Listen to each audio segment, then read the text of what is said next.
Hola, ¿qué tal? Muy buenas tardes. Bienvenidos a una nueva consulta virtual desde las redes de Cap Medical. El día de hoy, pues, tenemos una invitada muy especial, la primera vez aquí con nosotros, la doctora María Elena Mesacano.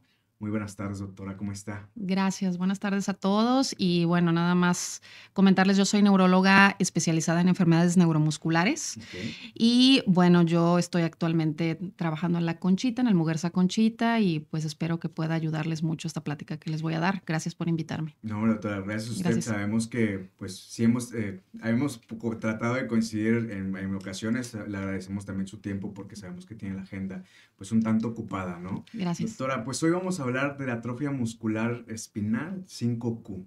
Sí, gracias. Justamente antes de entrar en live me comentaba que específicamente 5Q, porque es un derivado, ¿no? De cromosoma. Pero bueno, usted es la experta que Sí, nos puede platicar de este tipo gracias. de enfermedad o casos clínicos. En particular, bueno, yo escogí hablar de esta enfermedad Ujú. porque actualmente con el advenimiento de mucha investigación que hay alrededor del mundo, se ha tomado muy en cuenta este tipo de enfermedades genéticas que pues antes, como no tenían ningún tratamiento, pues digamos en el aire. Ok. Y pues actualmente, como hay mucha investigación y ya hay tratamientos que modifican, digamos, la progresión de la enfermedad, ahora se le está tomando mucho más relevancia. Y esto no es nada más en esta enfermedad. Atrofia muscular espinal 5Q es Ok. un tipo que es el más frecuente de todas las atrofias musculares espinales. Esta se cataloga de esta manera, digamos 5Q en particular, por el cromosoma en donde existe, digamos, la delesión del gen que le hace falta a estos pacientes, que es el gen que llamamos SMN1. Entonces, ¿qué es lo que pasa? Estos pacientes, que pueden ser desde bebés, niños o incluso adultos, carecen de un gen, de este que les comenté, y al no tener ese gen, no producen una proteína que se llama proteína de supervivencia de la motoneurona, y debido a eso tienen síntomas motores muy severos, bueno, que pueden ser desde leves, moderados y muy severos. Y antes, por ejemplo, antes del advenimiento de todos estos estudios, tratamientos, prácticamente había una gran proporción de niños que para los 2 años había fallecido por la enfermedad. Ok, digamos que es una enfermedad que va avanzando de forma gradual, Sí. pero puede acelerarse desde tempranas Lo edades, que pasa ¿no? es que sí, entre más temprano se presente, va a ser más severa la enfermedad y de ahí depende el pronóstico, digamos, funcional y de calidad de vida que tiene ese paciente. Entonces, por eso es que ahora ha tomado tanta relevancia y sí es importante, yo creo que a lo mejor con el paso del tiempo podemos ir retomando algunas enfermedades porque van a estar ahorita, digamos, en el ojo del huracán, porque ya va a haber tratamiento para algunas enfermedades genéticas que antes pues las dejábamos nada más ahí. Pues es un paciente que tiene una distrofia muscular, que tiene una atrofia muscular espinal. Pues los dejabas en stand-by porque sabías que no podías darles nada. Pero ahora ya vamos a poderles dar tratamiento. Pero ahorita mencionaba Uh -huh, que solamente para este tipo de uh atrofia, -huh, ¿no? Para la de 5Q. ¿Por qué solamente uh para -huh, este y por qué no para, para los demás tipos que pudieran existir uh casos -huh. clínicos actualmente? Lo que pasa es que, como le digo, actualmente como se conoció, esta enfermedad se reconoció clínicamente al menos al final del siglo XIX, Ok.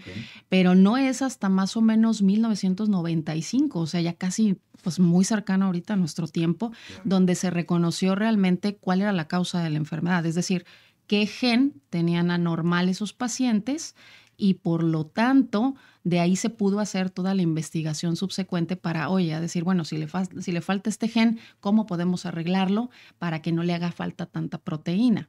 Entonces, precisamente como es un tratamiento que va dirigido exclusivamente a la mutación o a la delesión que tienen estos pacientes, pues no se puede usar para otras Digamos que enfermedades. como sustituir el que pueda producir este tipo de proteína, ¿no? A falta del gen. Puede ser algo así, es una modificación genética específica, no es sustituir. Hay un tratamiento que también es algo muy nuevo, Ok. que digo, es importante mencionarlo, que es también como, digamos, la nueva era de los medicamentos a los Claro. que llamamos terapia génica. ¿Qué quiere decir? Y esto tiene que ver precisamente en este tipo de enfermedades. ¿Por qué? Porque la terapia génica va a ser el tratamiento del futuro. ¿Qué es eso? Y es como las vacunas, por ejemplo, ahorita del COVID, en donde uno toma, digamos, la estructura o la cápsula de un virus y adentro de se le pone, digamos, el gen que le hace falta a ese paciente y entonces se lo inyectas por vía intravenosa. y entonces ese paciente empieza a producir la proteína que le hace falta. Entonces, esto que está ocurriendo ahorita, pues va a ser el futuro de muchas otras enfermedades genéticas que antes se pensaba que pues no Que había no, nada, que no podía dar cura, ¿no? No que tenía que no tratamiento, por había ejemplo. nada más que hacerle, y ahorita, habiendo toda esta terapia, digamos, dirigida a la genética, pues va a haber muchas enfermedades que pronto vamos a poder tratar. Entonces es importante. Por ejemplo, Ujú, estos tratamientos, como son tan específicos, ujú. se requiere que el candidato, por mencionarlo así, o el paciente tenga cierto tipo de, quizá, estructura genética para poder ser o para poder tener o aplicarse este tratamiento. Sí, claro, definitivamente ahorita alrededor del mundo nos estamos moviendo y todo esto está cambiando demasiado. Entonces sí es importante que todos los médicos y los pacientes sepan que actualmente todo lo que es genético se va a mover o se va a reducir a hacer un estudio genético, que generalmente son de sangre o saliva. Y de esa manera uno ya tiene de manera inequívoca el diagnóstico. O sea, si sale esta mutación, si sale esta de lesión, tú tienes tal o cual enfermedad. Ahí ya no hay pierde. O Sí, sea, ya sí, no hay sí. de que esto sí, esto no, o más o menos si lo tienes o no lo tienes. Digamos que va a agilizar el Es diagnóstico. correcto. Y ahora ya es mucho más sencillo. Antes, por ejemplo, antes del advenimiento de todas estas terapias, era más difícil hacer un estudio genético que sospecharlo clínicamente, pero ahora no, es al revés. Uno lo sospecha y prácticamente en 1 o 2 semanas tienes el estudio genético y ya de ahí no hay pierde. Prácticamente teniendo el estudio genético, tú sabes de manera inequívoca que es esa enfermedad y de ahí partimos, porque dependiendo de si es Ujú. positivo para tal o cual estudio genético, pues uno ya puede darle El tratamiento, ¿no? subsecuentemente el tratamiento que es dirigido para su enfermedad. Incluso antes de presentar algún tipo de síntoma asociado a la enfermedad. Es correcto. De hecho, esto yo creo que también, así como usted lo menciona, es algo muy importante porque también justamente de esta enfermedad atrofia muscular espinal 5Q, antes no estaba incluida Ujú. en el catálogo de enfermedades raras.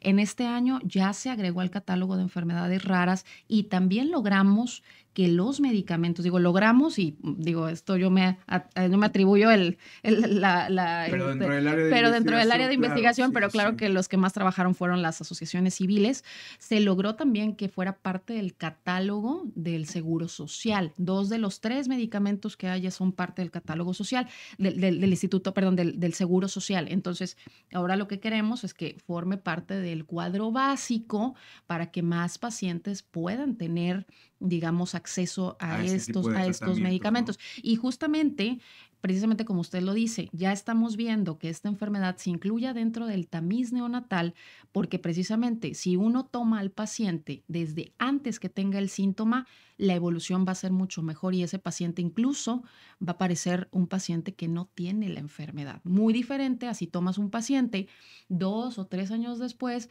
cuando está sumamente atrofiado Claro. y pues definitivamente va a ser una cosa completamente diferente.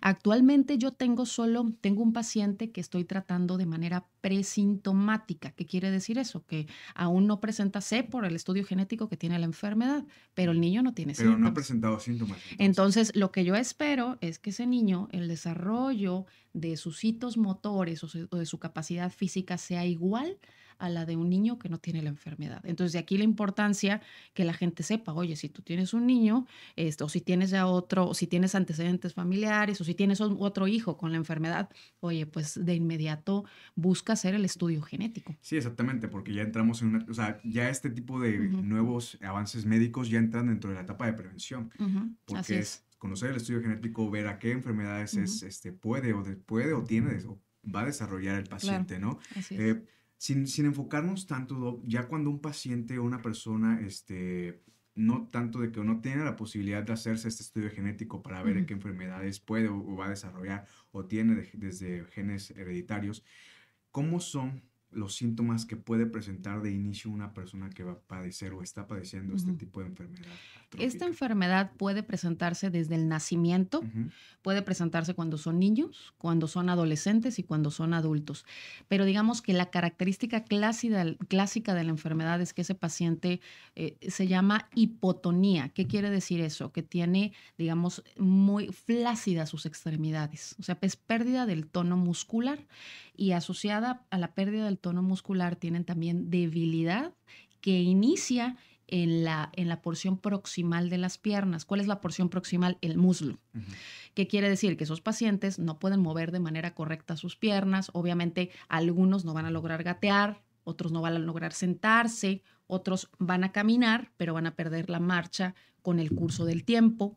Entonces, digamos que el síntoma principal es la hipotonía, así la llamamos, con debilidad muscular, de acuerdo, principalmente de las piernas. Y de ahí de las piernas va progresando a los brazos y progresa también incluso a la cabeza y al tronco como tal, de tal manera que ese paciente, si es muy severo y pasa el tiempo, puede quedar incluso paralizado y prácticamente lo que queda al final solo es el movimiento de los ojos, pero no pueden levantar la cabeza, no pueden levantar los brazos, mucho menos mover las piernas. Entonces, es una enfermedad muy devastadora porque finalmente, así como afecta el movimiento, el diafragma es un músculo y también lo afecta. Los músculos para comer, pues obviamente son músculos, Sí, claro. evidentemente. Entonces, prácticamente ese paciente queda sin poder comer, sin poder moverse y sin poder respirar. Y ya a partir cuando el paciente llega a ese punto, me atrevo a decir vegetativo, porque va a quedar literalmente inmóvil, Pues es mucho más feo porque queda inmóvil pero consciente pero consciente completamente. exactamente, ¿no? Ya a partir de ese punto no puede haber un retorno, una No, curación, por eso por es que ejemplo. buscamos tanto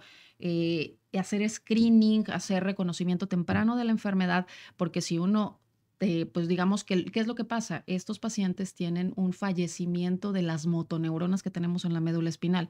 Entonces, cuando una motoneurona se murió, no va a haber, hasta el momento no hay ningún tratamiento médico que recupere esa motoneurona. Es decir, que si tú tienes 100 y por la enfermedad perdiste 50, el tratamiento va a funcionar con las 50. Con las 50 que Sí. ya tiene, que O te sea, quedaron, sí, ¿no? las demás, o sea, ahorita, y sí quiero aclarar mucho porque ahorita está muy en Sí, boga lo del trasplante de células madre, etcétera, sí, pero hasta el momento no se ha esos comprobado, ¿no? tratamientos no se han comprobado, al menos en esta enfermedad. Entonces, por eso es que reconocer los síntomas y tratar temprano va a ser la primicia de esta y otras enfermedades genéticas. Exactamente, porque no sé si se pierda, por ejemplo, en cuestión de la atrofia muscular, se pierde, lejos de también de perder este tipo de células motoras, Ujú. se pierde algún tipo de conexión neuronal con nuestro cuerpo, es decir, que perdamos control en cuanto a mover extremidades. O sea, ¿qué otros factores influyen a que nosotros o a que los músculos mismos se empiecen a atrofiar? Ujú.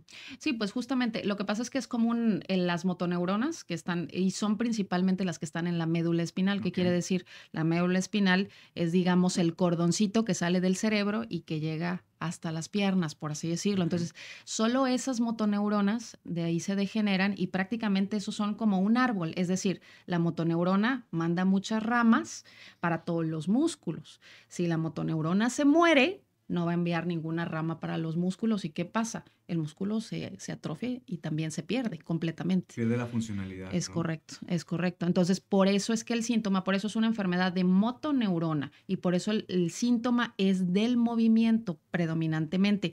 Hay otras enfermedades que tienen otro tipo de síntomas, por ejemplo, que tienen síntomas de pérdida de la sensibilidad, hay otros que afectan, por ejemplo, la cognición, pero esta es pura del movimiento. Entonces, sí es algo como muy frustrante porque la persona es completamente íntegra cognitivamente. O sea, son niños que a pesar de que no se mueven correctamente, van a la escuela y que son sumamente inteligentes, Ujú. pero no se mueven. Digamos Entonces, que eso aquí son 100% funciones es motoras, correcto, más sin embargo no afecta en términos de conciencia, por es así correcto. decirlo, ¿no? Ujú, Sí, sí estamos conscientes, aquí hemos visto en temas de enfermedades neurodegenerativas, ujú, como le mencioné, hemos visto temas de CIDP, por ejemplo, miastenia gravis, ujú, que son enfermedades que sí llegan a afectar posiblemente las habilidades motoras, pero ¿con qué enfermedad se pudiera confundir ujú. la atrofia, este tipo de atrofia que es Q5? Ujú. De hecho, puede confundirse mucho. Es que depende mucho del tiempo en el que se presente. Ok, Por ejemplo, si estás teniendo un bebé que empieza con estos síntomas, se puede confundir, por ejemplo, con enfermedades de músculo, se puede confundir con enfermedades metabólicas, por ejemplo, con deficiencias sí. metabólicas, deficiencias enzimáticas. Por ejemplo, si es más grandecito, si es un chiquito, por ejemplo, de 3 años, se puede confundir con otras distrofias musculares, como la de Duchenne, por ejemplo. Ujú. Y si es mucho más grande, por ejemplo, 20 años, se puede confundir con cualquier otra distrofia muscular.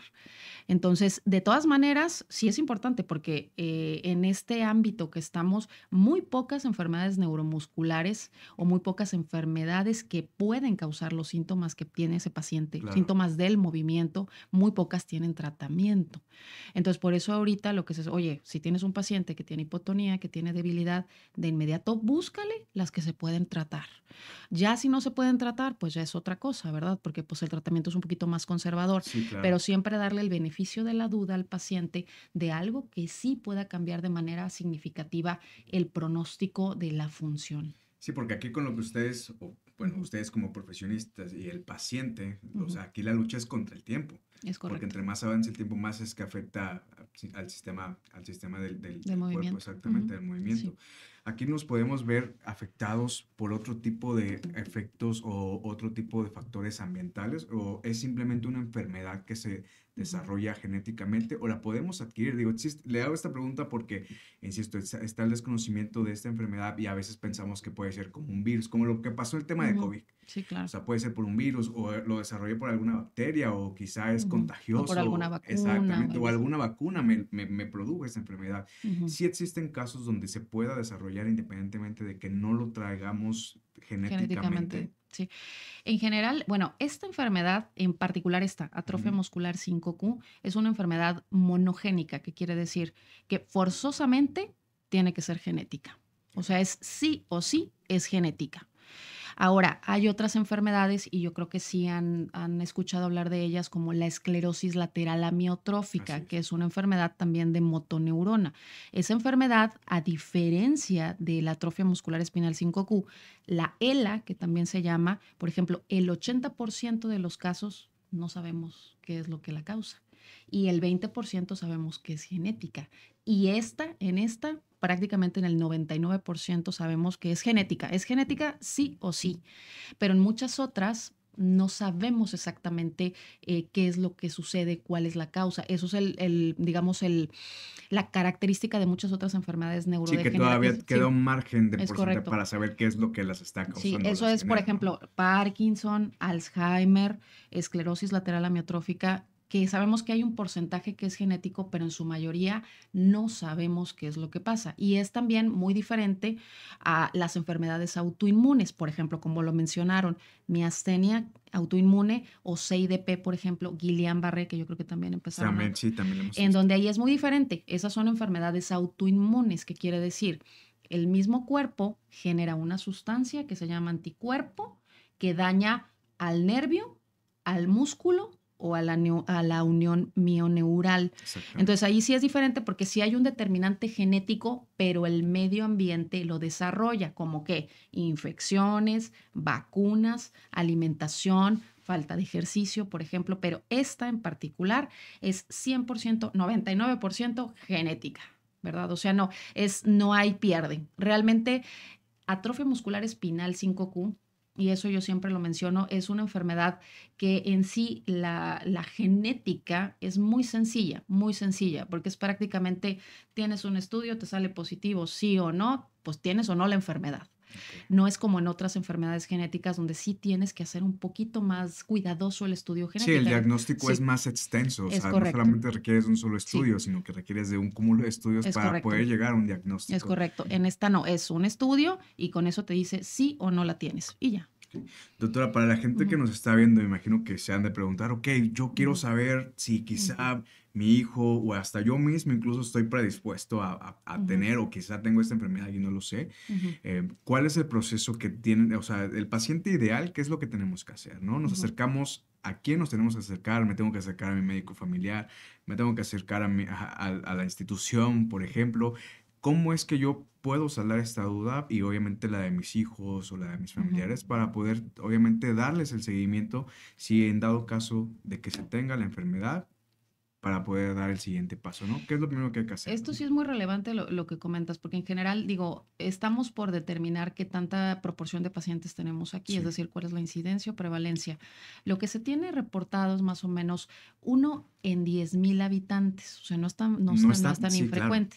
Pero ahora, y eso es muy relevante lo que comentas, porque la frecuencia de portadores, y esto sí lo voy a aclarar un poquito, ¿qué es lo que sucede? Cuando tenemos una enfermedad que se llama autosómica recesiva. Quiere decir que tenemos, y por eso se llama 5Q, que quiere decir, tenemos un gen en uno de los cromosomas 5 y tenemos otro gen en otro de los cromosomas 5. ¿Qué es lo que pasó en esta enfermedad? No tenemos ninguno de los dos genes. Entonces se llama de lesión en estado homocigoto. Pero ¿qué es lo que pasa? Hay algunos pacientes que tienen solo una copia del gen, a esos los llamamos portadores, es decir, no tienen las dos copias, son enfermedad. Ok. Tienen una copia, es portador, pero la frecuencia de portador es 1 en 40. ¿Qué quiere decir? Que si tú te casas con otro portador, la proporción, y eso nadie lo va a saber, porque así son las familias que tengo. Si tú Ok. te casas, tú estás muy contento porque tú no tienes síntomas, te casas con alguna pareja que ni siquiera es tu familiar, que la conociste por alguna por alguna otra Sí, claro, situación, claro. y si ella es portadora, tú vas a tener el 25% de probabilidad de que tu hijo tenga la enfermedad. Entonces, de aquí es importante reconocerlo y que sepan que ahora saber la frecuencia de portador o la frecuencia de enfermedad es muy sencillo. ¿Qué quiere decir? Te acercas con tu médico neurólogo, por ejemplo, o tu hijo, si es un pediatra, si tiene síntomas, con un pediatra, y el estudio se puede hacer muy sencillo. Se hace con una muestra de saliva o se toma una muestra de sangre y esa se manda a estudiar a la Ciudad de México. De hecho, ahora ya los laboratorios prácticamente te regalan la muestra Ah, ok. y tarda, digamos, unas 2 semanas el resultado y ya sabes si tienes la enfermedad o si eres portador. Y ahí tú decides, digo, bueno, si tienes la enfermedad, pues luego a determinar cuál tratamiento vamos a seguir. Y si eres portador, tú decides ahí, o sea, investigar a tu esposa para saber si ella es portadora Exactamente. y ya ahí sí, pues vas para adelante o no, ¿verdad? Fíjese que sí es un tema bien interesante porque ya Ujú, estamos, ya, o sea, ya lejos de lo que es el tema médico per se, ya estamos involucrando factores sociales, ujú, porque cuando uno se va a casar, tengo entendido que a veces los estudios que se limitan a hacer son de transmisión sexual, por ejemplo, sí, pero ujú, estamos dejando de lado todos estos factores de enfermedad predispuesta que puede traer el sí. portador. O sea, no es algo que estamos tomando conciencia y es por eso muy Y que importante los que se pacientes, o sea, mencione. tú puedes estar sano, tu esposa también, o tu novia puede estar completamente sano y tu hijo puede salir enfermo. O sea, el hecho de que ustedes estén sanos no implica que vayan a tener un Un hijo hijo sano. sano, ¿no? Entonces también esto, pero bueno, esto también es una cuestión ética también, porque no mucha gente quiere saber. Claro, O sea, eso por el implica, miedo. sí, eso implica un nivel más alto de entendimiento, pero creo que ante el momento que estamos viviendo ya no podemos vivir así. O sea, si ahora hay algo que te puede ayudar a que tu hijo, si va a nacer con la enfermedad, esté mejor o se desarrolle casi como un niño normal, por Claro. ejemplo, oye, pues ¿por qué no saberlo? ¿Verdad? Porque eso, digo, es un derecho que tú tienes y que puedes aplicarlo. Estoy de acuerdo que hace, por ejemplo, 20 años, 10 años, no había esa situación, pero ahorita en este momento, digamos que la manera en que vemos el futuro y cómo queremos que nuestros hijos estén, definitivamente va a cambiar, porque ahorita ya tenemos prácticamente disponible muchas cosas que antes no y que sí nos pueden ayudar a tomar una decisión un poquito más consciente. Sí, exactamente. Y también, como usted menciona, tener las herramientas médicas a la mano en esta actualidad es un plus muy importante para la Ujú, sociedad. Y pues también me atrevo a decir que estos espacios en donde ujú, usted nos está prestando parte de su tiempo para darnos esta información contundente, sí, o sea, es muy importante porque damos difusión y, insisto, lo que queremos fomentar aquí es la prevención. Entonces, claro. el que las personas sepan qué hacer es un punto muy importante porque así no solamente se conoce la enfermedad, no Sí. solamente conocemos a los especialistas que están detrás viendo cómo se van a tratar a los pacientes, diagnosticando, etcétera, sino también ver la posibilidad de pues difundir, ¿no? ¿Qué es lo que tienen que hacer? ¿Cómo es Ujú, que se pueden quizá evitar ciertos o reducir los factores de riesgo a desarrollar o tener ciertas enfermedades, ¿no? claro. Doctora, antes de terminar esta cápsula, algo más que nos quisiera compartir, digo, Ujú. sabiendo que usted está viendo todos este tipo de casos, nosotros qué podemos aportar o cómo podemos apoyar a nuestras familias, a la sociedad, al área médica, pues más que nada para proporcionar quizá datos Ujú. pues para nuestro bienestar mismo, ¿no? Claro. No, pues que sepan que Actualmente, bueno, que existe la enfermedad, obviamente, y que hay tratamiento y que tenemos manera de diagnosticarla de manera temprana y que todas esas herramientas las tienen disponibles. Obviamente, esto implica pues digamos, una colaboración muy extensa. Actualmente hay especialistas que se dedican a esto, a atrofia muscular espinal y a otras enfermedades parecidas a esta. Por ejemplo, aquí en Monterrey, tenemos en la Ciudad de México y en Guadalajara. Entonces, si existe alguna duda, comuníquense con su neurólogo, con su neuropediatra, oye, está sucediendo esto, está sucediendo lo otro con mi hijo, mira, no lo veo normal. Y esto es importante porque las mamás saben, las mamás generalmente saben cuando su hijo no se mueve igual que el otro chiquito que tenían. Y eso es la primera sospecha que llega. Oye, este niño no se mueve normal. Oye, pues no ha gateado. Oye, o este niño no se sienta igual que el otro. O lo siento muy aguadito, por ejemplo, muy hipotónico. Entonces, todo eso que ustedes sepan, porque finalmente el conocer la información te da poder. Y entonces con ese poder tú puedes buscar las herramientas para que no pasen 1 o 2 años, como antes pasaba, incluso hasta 4 años, y el niño no tenía un diagnóstico y ya cuando lo encontrabas ya estaba muy mal. Entonces sí es importante que sepan que están estas enfermedades y que están los especialistas, que están también, digamos, las pruebas moleculares y que están también los tratamientos. Entonces, para que no, esto no les venga, digamos así, Sí, a caer de como un balde de desconocido. agua fría, Sí, ¿no? claro, pero que existe y que también que hay algo que podemos hacer, ¿verdad? No es como antes que, digamos, llegaba el paciente y no podías hacer nada. Ahorita sí podemos hacer algo. Entonces, que estén al pendiente, que estén alertas y que revisen, que pongan mucha atención en la evolución física que tienen sus hijos, nada más. Y ante cualquier sospecha, pues ir con el Acudir con el especialista. médico. Es correcto. Excelente, doctor. Yo creo que no pueden existir palabras más precisas como las que acaba de mencionar. Es necesario acudir y pues sobre todo ante alguna sospecha. Ujú, claro. Doctora, si queremos algún diagnóstico por parte de usted, ¿dónde usted está consultando actualmente? ¿Tiene redes sociales? Si nos puede compartir su Sí, información. claro. Sí, sí, sí, yo se las comparto. Digo, bueno, no tengo redes sociales como tal, pero yo estoy en el Hospital Muguerza Conchita. Ahí habitualmente hago mi consulta privada. Y sí, efectivamente veo pacientes generalmente de toda la República, sobre todo con esta enfermedad. Veo pacientes del sur, del centro, también de más del norte. Y bueno, que sepan que me he dedicado mucho a ver esta enfermedad y creo que podemos orientar de manera, o puedo orientar de manera muy adecuada a un Adecuada. paciente que tenga esta enfermedad u otras, ¿verdad? Entonces, pues que sepan que estamos acá y si no estoy cerca de ustedes, pues yo puedo recomendarles a alguien que se encuentra cerca de sus ciudades para que no se quede, digamos, nada más en nada Sí, más en que nos... una idea, sino que Exactamente. se concrete si hay alguna sospecha, que se concrete una valoración, una opinión, por ejemplo, médica, para que sea más certero el diagnóstico. Exactamente, doctora. Aquí Ujú. lo importante es acudir a tu médico ante cualquier sospecha. Es correcto. Doctora, le agradezco mucho que Gracias. nos haya prestado parte de su tiempo para esta plática. Sinceramente, es una de las pláticas más interesantes que nos ha tocado aquí y me atrevo a decir porque la interacción y la información que nos proporcionó es muy contundente, la verdad, y aparte el llamado a una enfermedad tan inusual, me atrevo a decirlo así también, es muy reconfortante y también para que las personas sepan y estén conscientes, pues, de que existen enfermedades que no conocemos y que desconocíamos y que yo espero tenerla aquí nuevamente para poder hablar más de este tema o de algún otro tipo de padecimiento con el cual usted trabaje. Muchas gracias. Doc- Gracias. No, hombre, le agradezco, doctora. Les agradezco a ustedes por estar aquí. Compartan este contenido, suscríbanse a todas las redes de Cap Medical y nos estamos viendo como cada semana en una consulta virtual. Les deseo un excelente jueves. Muchas gracias por estar aquí. Hasta luego.